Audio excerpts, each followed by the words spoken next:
ಜಿಲ್ಲೆಯ ಮನೆ ಮನೆ ಮೇಲೆ ಹಾಕ್ತೇವೆ ಅಂತ ಹೇಳಿ ಅದಕ್ಕೆ ನಾನು ಬೆಂಬಲ ಕೊಡಲಿಕ್ಕೆ ತಯಾರಾಗಿದ್ದೇನೆ. ನಿಮಗೆ ತಿರಂಗ ಧ್ವಜ ಹಾರಿಸಬೇಕಾಗ್ತದೆ. ನಮ್ಮ ದೇಶದ ರಾಷ್ಟ್ರಧ್ವಜ,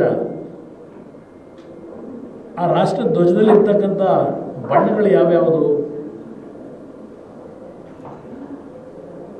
ಸ್ವಲ್ಪ ಜನಗಳಿಗೆ ಬಿಡಿಸಿ ಹೇಳ್ರಪ್ಪ. ತಿರಂಗ ಧ್ವಜದ ಬಗ್ಗೆ ಚರ್ಚೆ ಮಾಡ್ತಾ ಇದ್ದೀರಲ್ಲ, ತ್ರಿವರ್ಣ ಧ್ವಜದ ಬಗ್ಗೆ, ಅಲ್ಲಿರ್ತಕ್ಕಂಥ 3 ಬಣ್ಣ ಯಾವುದು?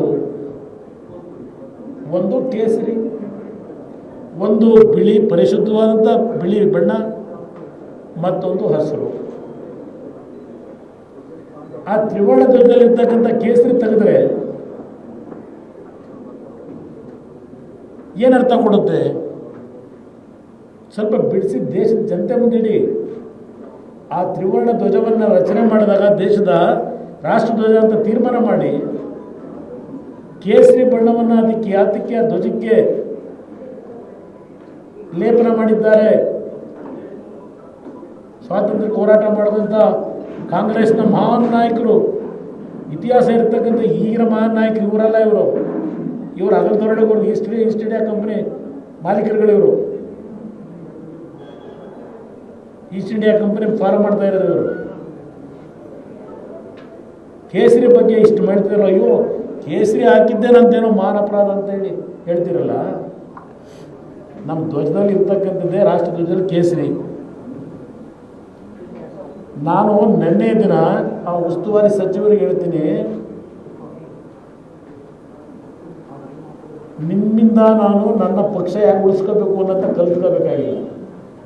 ಸಮಾಜದಲ್ಲಿ ಯಾವ ರೀತಿ ಶಾಂತಿಯ ವಾತಾವರಣವನ್ನು ತರಬೇಕು ಅಂತಕ್ಕಂಥದ್ದನ್ನು ನಿಮ್ಮಿಂದ ನಾನು ಕಲಿಬೇಕಾಗಿಲ್ಲಪ್ಪ. ನಾನು ಬೆಳೆಸಿರ್ತಕ್ಕಂಥ ಜನ ಏನು ಅನ್ನೋದು ಗೊತ್ತಿದೆ. ಮಂಡ್ಯ ಜಿಲ್ಲೆ ಇವತ್ತು ನಾನು ಈ ಮಟ್ಟಿಗೆ ಬಂದಿದ್ದರೆ 1997ರಿಂದ ನನ್ನನ್ನು ಗುರುತಿಸಿದ್ದಾರೆ. ದೇವೇಗೌಡರ ರಾಜಕಾರಣ ಬೇರೆ, ಕಾವೇರಿಯ ನೀರಾವರಿ ಯೋಜನೆ ಇರ್ಬೋದು, ಮಗದೊಂದಿರ್ಬೋದು. ಅದಂತೂ ಮಂಡ್ಯ ಸಕ್ಕರೆ ಕಾರ್ಖಾನೆಗೆ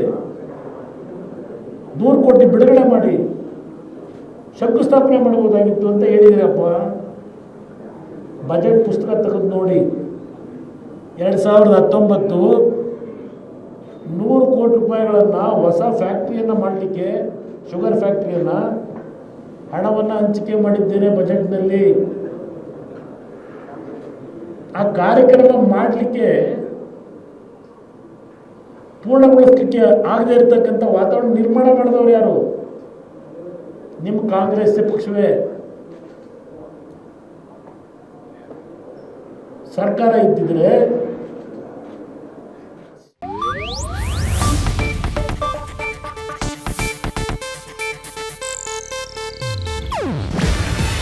ಇದು ಏಷ್ಯಾನೆಟ್ ನ್ಯೂಸ್ ನೆಟ್ವರ್ಕ್ ಪ್ರಸ್ತುತಿ. ನೀವು ನೋಡ್ತಿದ್ದೀರಾ ಏಷ್ಯಾನೆಟ್ ಸುವರ್ಣ ನ್ಯೂಸ್.